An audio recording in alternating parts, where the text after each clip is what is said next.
Alrighty then. Successful Indie Author 5-Minute Focus, episode 1120. Blurbography. We've talked about blurbs before, and a lot of authors will tell you that they can write the whole book, but writing a blurb, oh my God, a blurb, yeah, whatever. Write your blurb when inspiration strikes. So that's while you're writing your book. If something, a cool phrase or something hits you, write it down. I keep my blurb in a separate file with the same file name as my book, but with metadata. So like current book is IS4. Yeah, I remember my book titles. Panis Surge. Book title slash metadata. Okay, there you go. Okay, all kind of thing. You think I'd remember words? I'm an author. But metadata. So I put that in there. I put the categories I want, especially as I'm browsing. I might see books that are doing well in categories and check them out. Hey, that's a good category for this. So copy it in just so I make sure that I can update it. Now, if you put the book on pre-order, you have to have this blurb done fairly early. And if you put it on pre-order a year out, you probably don't have that book written yet. So how do you do a blurb on a book you haven't written yet? Just throw out some stuff. I've changed protagonist names. I've changed antagonist names. I've changed whole plots between when I did the blurb and when I wrote the book, and it's okay.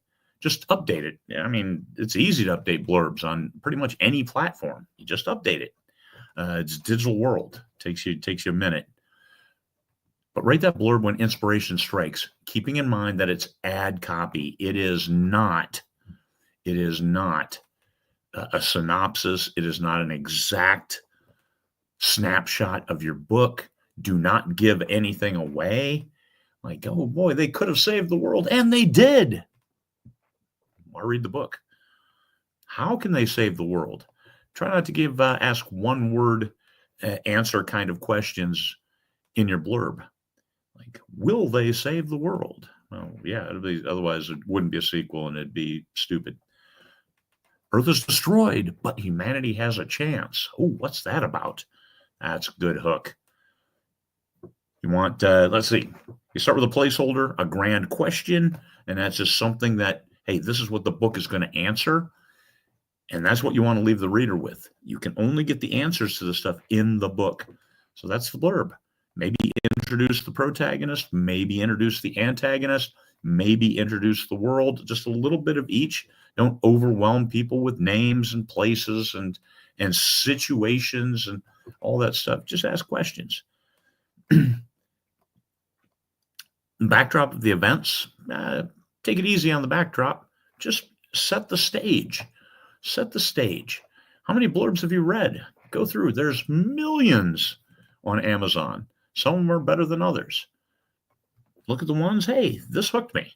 And you want to make that sale above the fold. That's the big thing. Above the fold is an old newspaper term. The newspaper would be in a box on the street, and you'd see, and what you saw, there it is, above the fold. If something's below the fold, unless they actually bought the paper, they don't see it. So you want above the fold. Hooky McHookmeister, set that hook right up front. Hitman with a conscience and a girlfriend.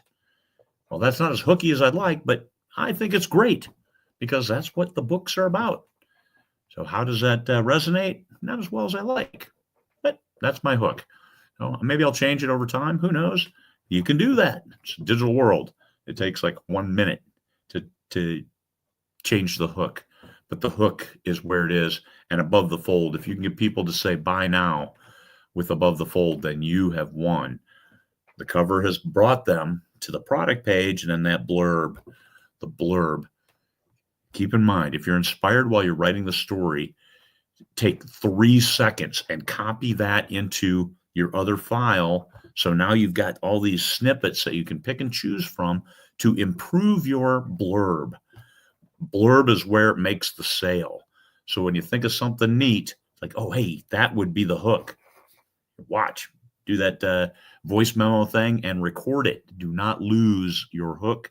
Do not lose the neat things you think of while you're writing. Placeholder first. That just gets it so you got your ASIN, your book identifier, your link, while you're writing it and getting it ready. And then the blurb is what really makes the sale. So make sure you update that blurb. You don't have to sweat over it. Don't wait until the book's written to write the blurb, because then you're thinking too much. You're thinking synopsis. Write the blurb while you're writing the book. Just little snippets here and there. It'll take you a total of 5 minutes to write the blurb if you write it while you're going. Otherwise, it's hard because you're sitting there looking at it. Geez, what's the book going to be about? Or I know what the book is about. Here's what they really do. Here's the cool thing that they do. And if you focus too much on that, then you might lose the reader because you've told them what's going to happen. There you go. A little bit more on blurbography. Blurb makes the sale. Never forget that. It's ad copy. It is not a synopsis. This isn't something you take to an agent and say, hey, what do you think of this? No, they want to know, here's the whole story. But a reader just needs to know, this is what you're going to feel when you read this story, and these are the questions that can only be answered in the story. Peace, fellow humans.